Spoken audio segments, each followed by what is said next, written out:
It's Paul, Clarity Creates Change, the skill of simplicity. And if you saw my profile page yesterday, you'll have noticed that I posted a video from the late, great Bill Hicks. Now, I used to like Bill Hicks. I liked his comedy, I liked his attitude, I liked his delivery, I liked his storytelling, mostly. And there are some great videos of him before he died doing small segments of his stand-up. And one of them I posted yesterday. It was called It's Just a Ride, and in it he talks about life being just a ride. You can stay on it all your life, or you can actually get off at any point and change your life with just a choice. And that's the point. He talks about it's just a choice, that life is a ride and you can choose to stay on it, or you can choose to get off and change the ride. And I thought that was fascinating, and it got me thinking about why we stay on the ride. And I think it's all to do with think about your senses for a moment.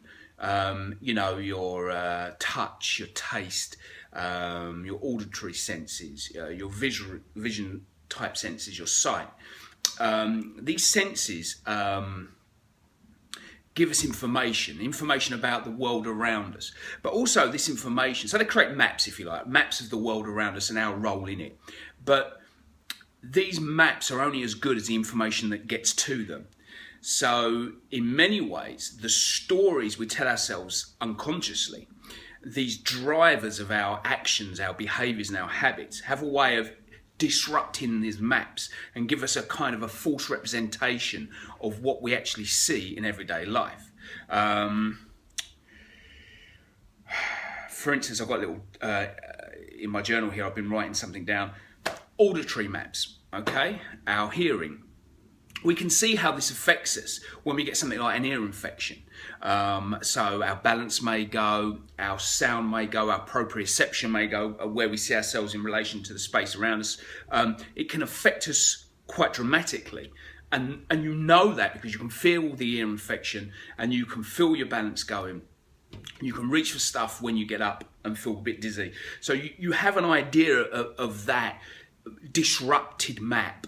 But the stories we tell ourselves, those things that go around in our deep unconscious, maybe we're not quite so aware of. So this is why when we talk about external transformation, the first place you have to go is internally, and you have to kind of try and find these drivers. You have to kind of try and find these stories, and only by finding them can we then change the map, change the information that changes the map, changes our perception, and then changes those drivers that ultimately lead to new habits, new actions, and down the line, new results. Thanks very much.